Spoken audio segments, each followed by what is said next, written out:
আচ্ছা, যারা বলো যে অনলাইন থেকে ফ্রি ফায়ার আইডি কিনতে গিয়ে আমি স্ক্যামের শিকার হয়েছি, এখন যদি আমি একটা কথা বলি, এই কথাটাকে বিশ্বাস করতে পারবা? কথাটা একটু শক্ত হবে বা কঠিন হবে। যেমন হচ্ছে, তোমরা যে আগে পরে যত টাকা স্ক্যামের শিকার হয়েছে, ওটা সম্পূর্ণ দোষ তোমাদের। এখন অনেকে রাগারাগি হয়, অনেকে গালাগালি পর্যন্ত করবে আমাকে। ওয়েট, শোনো আগে কথা। এই কথাটা বলার আগে একটা কথা বলি। আচ্ছা, ভুল করলে যে ভুলের মাসুল খাইতে হয় এটা জানো? মানে ভুল করলে যে ভুলের মানে শাস্তিটা গ্রহণ করতে হয়, বা অপরাধ করলে অপরাধের শাস্তিটা গ্রহণ করতে হয়, এটা কি জানো তোমরা? হ্যাঁ, এতটুকু তো মানো, তাই না? তো আমি যেটা বলি একটু শোনো। এখন বলবা যে ভাই আমি কি ভুল করছি, আমি তো কোনো ভুল করি নাই, ছেলে টাকা চাইছে আমি টাকা দিয়ে দিছি, তো আমার আইডি দেন, এই ব্লক মেরে দিচ্ছে, হ্যান ত্যান ইত্যাদি ইত্যাদি। হ্যাঁ, ওয়েট, কথা শোনো তারপরে বলতেছি। এখানে তোমার দোষটা কিভাবে আমি বলি। যেমন তুমি ভুল করছো, এখন বলবো আমি কি ভুল করছি ভাই। ভুলটা হচ্ছে যে তুমি তিনটা কাজ করো নাই, অথবা তিনটা কাজ উল্টা পাল্টা করছো। প্রথমত কাজ যেটা, তোমরা কখনোই সেলার সাথে আইডি কার্ড দেখো না। আচ্ছা, যারা যারা স্ক্যামে শিকার হচ্ছে তারা কখনো বলতে পারবা যে আমি আইডি কার্ড দেখা আইডি কিনছি? কখনোই বলতে পারবা না। অবশ্যই তুমি আইডি কার্ড না দেখা আইডি কিনছো, এই জন্য স্ক্যামে শিকার হয়েছো। প্রথমত একটা, ঠিক আছে। দ্বিতীয়ত কথা হইতাছে, তোমরা সেলারদের সাথে বেয়াদবি করো, ঠিক আছে। এখন বলবো সব থেকে ভয়ঙ্কর এটা, ঠিক আছে। এখন বলবো ভাই সেলারদের সাথে আমরা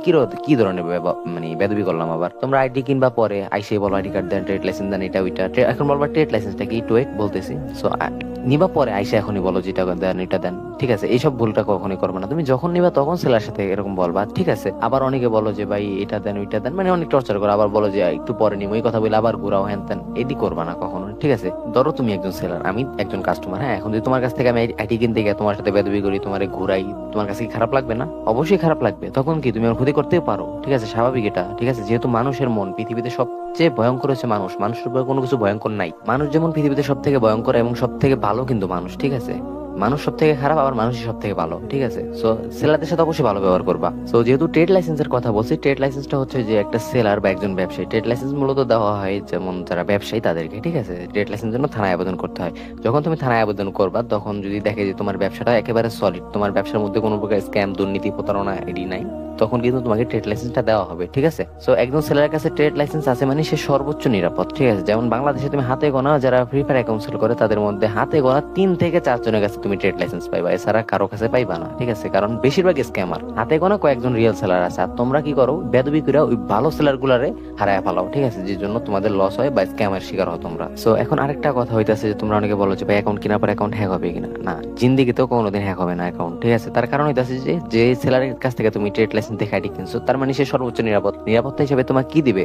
সে অবশ্যই তোমাকে ডিভাইস অ্যাক্সেস কার্টন অ্যাকাউন্ট দিবে। আর ডিভাইস অ্যাক্সেস কার্টন অ্যাকাউন্টের মধ্যে কখনো কোনো প্রকার ইমেল এড থাকে না, কোনো প্রকার টু ফ্যাক্টর এড থাকে না। সো বুঝতে পারছো এটা কতটা নিরাপদ, ঠিক আছে। সো আশা করি বুঝাইতে পারছি তোমাদেরকে। যারা বুঝতে না পারছো, আবার ভিডিওটা শুরু থেকে শেষ পর্যন্ত দেখবা, ঠিক আছে। সো আরেকটা কথা হচ্ছে, যারা তোমরা ওভার সিকিউরিটি চাও, ঠিক আছে, ওভার সিকিউরিটি চাও যারা, তোমরা কি করবা, সেলারকে বলবা যে ভাই হ্যাঁ আমাকে একটা ডিভাইস টু ফ্যাক্টর মেরে দেন। ডিভাইস টু ফ্যাক্টরিতে আছে তোমার ফোন নাম্বারটা দিতে হবে আমাকে, যেমন আমার কাছ থেকে যদি নাও, এবং হচ্ছে তোমার মানে এটা পাসওয়ার্ড দিতে হবে, মন মতো পরে চেঞ্জ করে নিতে পারবা, ঠিক আছে। তারপর তোমার ফোনের নাম, তোমার ফোনের মডেল, ঠিক আছে, এরকম দিবা। ওইটা দেওয়ার পর আমি এটা ডিভাইস টু ফ্যাক্টর মারিয়ে দিব। ওইটার পরে হ্যাকারের বাপেও জীবনে আইডি নিতে পারবে না তোমার ব্যতীত, তুমি ব্যতীত তোমার আইডি যে, যেমন আমি বিক্রি করছি, আমিও চাইলে নিতে পারবো না, ঠিক আছে। সো এটা হচ্ছে ডিভাইস টু ফ্যাক্টরের পাওয়ার। আশা করি বুঝাইতে পারছি, ঠিক আছে। দেখা হচ্ছে না কোনো ভিডিওতে, তখন পর্যন্ত ভালো থাকবে, সুস্থ থাকবে, আল্লাহ হাফেজ। এই ভিডিওটা বানাইতাম না, আমার অনেকটা ঠান্ডা, অনেকে বলতেছিল ভাই ভয়েস ক্যান মিলতেছে না, এই জন্য আর কি এই ভিডিওটা বানাইছি, ঠিক আছে। আল্লাহ হাফেজ।